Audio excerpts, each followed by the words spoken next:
सबभन्दा first time प्रभु यीशु मसीहको सन्देश विचारको सुन्दाखेरि मैले भने यो मलाई चाहिँदैन। हजुर। हमारे पास 33 करोड भगवान छन्, उनको नाम लिनलाई समय छैन, ये गोरेहरूको धर्म किन लायो भनेर त्यो दिएको पर्ची फाडेर उनीको टाउकोमा हाल्दै तिमी लैजाऊ, मलाई चाहिँदैन तिम्रो शान्ति अन्ति, आफै राख भनेर पठाइदिएको। त्यसो यसो गर्दाखेरि उनले तल माथि देखे कि मलाई यसो हेर्न लाए। त्यतिखेर मलाई अलिकति डर पनि लाग्यो कि कहीँ ये हान्छ कि भनेर। तर मेरो विचारभित्र मैले यसो सोचेको थिएँ कि हान्यो भने मैले पनि हान्छु भनेर विचार थिएँ। कति उमेरको हुनुहुन्थ्यो अङ्कल त्यतिखेर? म त्यतिखेर 18 सालको थिएँ। हजुर हजुर। त्यतिखेर त्यसो गरेर यो 2 मिनट पछि यो यसो हाँसेर हिँडिहाले। त्यो चाहिँ यस्तो क्या जस्तो तीर जस्तै लाग्यो मलाई। हजुर हजुर। मैले सोचेको अर्को त्यो मान्छे हाँसेको चाहिँ त्यो तीर जस्तै लाग्यो मेरो मनमा। अरे त मैले सोचेँ कि मैंने गलत किया, मैले राम्रो गरिनँ, नराम्रो गरेँ, यस्तो गर्न हुन्थेन। मैले यति भगवानलाई विश्वास गर्ने एउटा अरू गरे भए पनि हुन्थ्यो भन्ने यस्तो मनमा विचार आयो। त्यसपछि यो क्रिस्चियनहरू यो काला किताब थियो कि त्यतिखेर मलाई बाइबल भन्ने थाहा थिएन। हजुर हजुर। यो काला किताब पकड्ने मान्छेलाई, समात्ने मान्छेलाई देख्दाखेरि म अलगै टाढा हुन्थेँ, करिब जान्थिनँ। हजुर। त्यस्तो थियो। फेरि मेरो लाइफमा यस्तो घटना घट्यो भने एजेन्ट बाहिर जानलाई जो एजेन्टको मिलेका थिएँ त्यसमा धोखा भयो, उसले चीट गर्यो। म सिर्फ मेरे से नहीं और लोगों से भी करीब 200-300 लोगों के साथ उसने धोखा किया।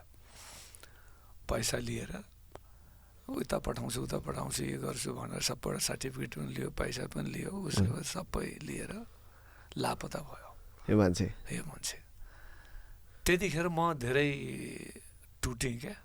अब जिन बेकार हो, सबै धोका हो भनेर अब मर्न राम्रो हो भनेर मैले विचार गरेँ।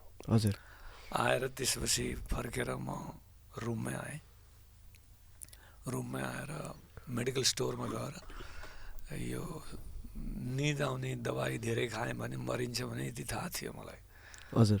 तो डेट्रोल के 2 बोतल और नींद की गोली हजुर ये लिएर झोलामा राखेर म जाँदै थिएँ सीशोर में, समुद्र के किनारे कहीं गएर यो खाने त्यहीं खत्म होने।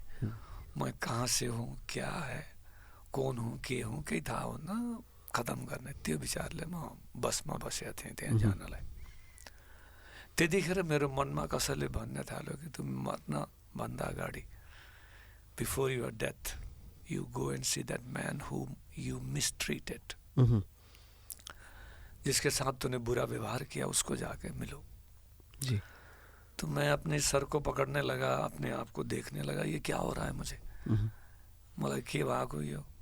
कुछ दिन पहले तो मैंने उसको बोला कि पागल है, और आज मैं ऐसा क्यों सोच रहा हूँ, ऐसा मेरे मन में होता गया। लेकिन उतरता था फिर चढ़ता था, उतरता था फिर चढ़ता था, बट ये बार बार आता ही रहा। उसके बाद मैं दूसरे बस में वहाँ से उतरा, दूसरे बस में गया, वहाँ भी यही होने लगा। फाइनली मैं फिर पूछकर, ये लोग जहाँ प्रार्थना करते हैं चर्च, 50 लोग जो काला किताब पकड़ते हैं और पर्चियाँ देते हैं, ये लोग कहाँ रहते हैं। तो जिससे पूछा था उसने बोला क्या वो गीत भी गाते हैं, कि मैं बोला हाँ गीत भी गाते हैं। तो फिर मेरे को डायरेक्शन दिए, मैं वहाँ पहुँचा। कौन ठाउँ थियो अंकल त्यो ठाउँ? तो ट्रिवांड्रम इंडिया में, केरला में ट्रिवांड्रम बोल के एक जगह था। केरला में? हाँ केरला में, वो केरला को कैपिटल थे। मेडिकल कॉलेज के ट्रिवांड्रम का जो मेडिकल कॉलेज है उसके पास की जगह था। हजुर हजुर।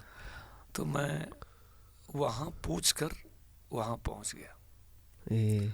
उस दिन सबसे पहला मैंने बाहर खड़ा था, कुछ दिन सब प्रार्थना हो रही थी, ताली बजा रहे थे, गा रहे थे।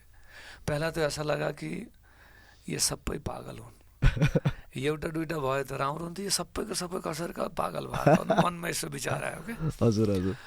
त्यसपछि फेर एक मनले भन्छ तिमी गएर बस, यिनले केही पनि गर्दैनन् तिमीलाई, ये प्रभुको मान्छेहरू हुन्। अर्को मनमा आएको छ तिमी नजाने, तिमी यिनीहरूसित तिमीले नराम्रो गरेका हो, यिनले मारेर तिमीलाई कुवामै हालिदिन्छन्। त्यो दुईटा मन थियो। एट लास्ट मैं सोचा कि अब मरने के लिए तो जा ही रहा हूँ, अगर ये लोग मार देते हैं तो और अच्छा। जाके एकदम पीछे बैठ गया। देन उन्होंने, पादरी साहब वहाँ थे, वो लोग खड़े होकर बोलने लगे, प्रभु यीशु मसीह किसी एक व्यक्ति का परमेश्वर नहीं है, किसी जाति का परमेश्वर नहीं है, ईसाइयों का परमेश्वर नहीं है, मसीहों का परमेश्वर नहीं है, वो सारे मानव जाति का परमेश्वर है। इसलिए बाइबल कहती है परमेश्वर ने जगत से ऐसा प्रेम किया कि अपने एकलौते पुत्र को दे दिया, जो कोई उस पर विश्वास करे नाश ना हो परंतु आनंद जीवन पाए। जो भी विश्वास करता है वो उसका संतान हो सकता है, उससे वो प्यार करता है। तो मेरे को ऐसा लगा कि क्या ये सच है कि वो मुझसे प्यार करता है। पैदी खोला में रहने वाला नेपाली एक गांव में रहने वाले लड़के से, क्या ये सच है वो जीवित है और मुझसे प्यार? ये सवाल मेरे अंदर बोल नहीं रहा था, मेरे दिल में ये खलबली मच रही थी। अगर ये सच है, अगर ये साँचै हो तो म जान्न चाहन्छु। हजुर, मेरो विचार थियो। तर मलाई प्रार्थना पनि केही पनि आउँथेन त्यतिखेर। तो सोच्दाखेरि something happen to my heart, कुछ मेरे दिल में होने लगा और मैं अपने गुनाहों को देखने लगा, पाप को देखने लगा। एक एक जो गलतियां मेरे लाइफ में हुई थी, मैं बिलक बिलक के बच्चे के समान रोने लगा। रोने के बाद मैं पासवान के पाँव पर जाकर गिर गया। मैं बोला, पासवान मुझे माफ़ करना, मैंने आपके ईश्वर को, आप लोगों को बहुत बुरा भला कहा हूँ। तो उन्होंने बोला, बेटा मुझसे माफ़ी मत मांगो, यीशु से मांगो, वो तुमसे प्यार करता है, वो तुमको यहाँ लाया है।